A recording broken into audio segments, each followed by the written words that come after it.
Thank you. Ask not what the country has done for you. Instead, ask what you have done for your country. Honorable Vice Chancellor, respected dignitaries, respected faculty members, staff members, and my dear friends, I extend my heartfelt greetings to all of you on this auspicious occasion of our 66th Republic Day.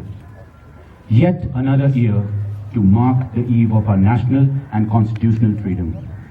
I believe it was this very day when we had a total democratic freedom, not only from the clutches of Britishers, but also from the clutches of our obsolete system of anarchy and kingship, thereby moving along to mark another journey towards global transformation and a brighter future for the world. Since then, we have evolved as a nation towards whom the world looks for guidance in every field of human existence. India has marked its success in fields of science, technology, arts, medicine, sports, and has made endless contributions in all these areas, thereby spearheading the synthesis of socio-economic development. But, however, in the midst of all these appraisals and applause with which we commemorate our country with, there is one interrogative statement that is there in my mind, and I'm sure it does in all yours too. Why are we still labeled as a developing nation even after the glorifying history of more than 60 years as a politically independent nation? Why? I will not get you all bored by talking about the general problems that are being faced by us in our day-to-day lives. The problems have always been there. My question is, why have they become to live so long? Problems like whether the absence of sanitation facilities to majority of our population, illiteracy rate, corruption restraining us from the goal and the dream of a good governance, or be it the international conflicts with our neighbors.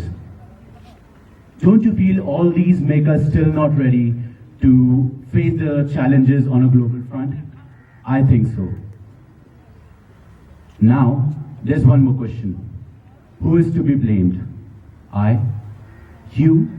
Or the government seated there in New Delhi? No, my friends, no.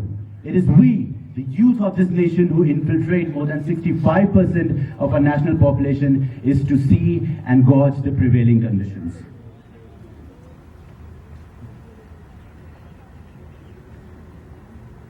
With independence comes power, and thereby with power comes responsibilities. Are we responsible? We all here are pretty much aware about the fundamental rights that have been granted to us by the Constitution of India.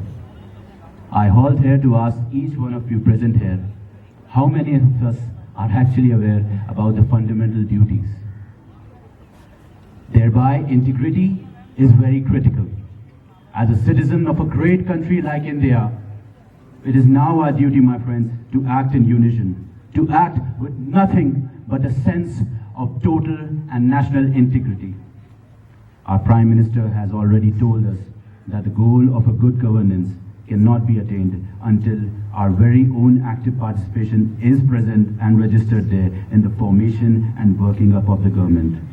There is no point talking about the success or the failure of our nation if we do nothing on our parts, first of all.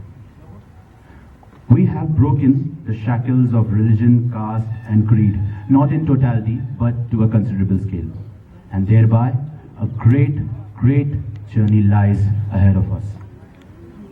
I think it is first onto us to thereby broke the sense of cynicism that is present there in our minds. According to a very famous quotation, truth is just like a sun. It is not gone anywhere, even if you close the doors and windows of your house. Citizens, it is time that we open the windows of our mind. Let us now show the world that we no longer are a country of snake charmers anymore, but the one who have made it to Mars in a budget less than that of a typical Hollywood flick. It is time to make the word thick and clear that no matter how challenging it is for us to make into the top list of the FIFA, or how challenging it is for us to bag a gold in Olympics, India is always going to be the best when it comes to making contribution in the field of space and information technology. We have heard and we understand the term unity in diversity. I think it is time, it is high time that we now feel it. A famous Greek philosopher, Plato, has said, and I think has said it rightly, it is not what we think, but what we believe makes us what we are. Let us believe in ourselves. Let us believe in India. Before concluding, I would like to share a few lines from a poem written by a former Prime Minister, Mr. Atal Bihari Vajpayee. कदम मिलाकर चलना होगा, कदम मिलाकर चलना होगा। बाधाएं आती हैं तो आएं, घिरे प्रलय की घोर घटाएं। पावों के नीचे अंगारे, सिर पर बरसे यदि ज्वालाएं। निज हाथों से हंसते हंसते आग लगाकर चलना होगा, आग लगाकर जलना होगा। कदम मिलाकर चलना होगा, कदम मिलाकर चलना होगा। Thank you very much. जय हिंद, जय भारत।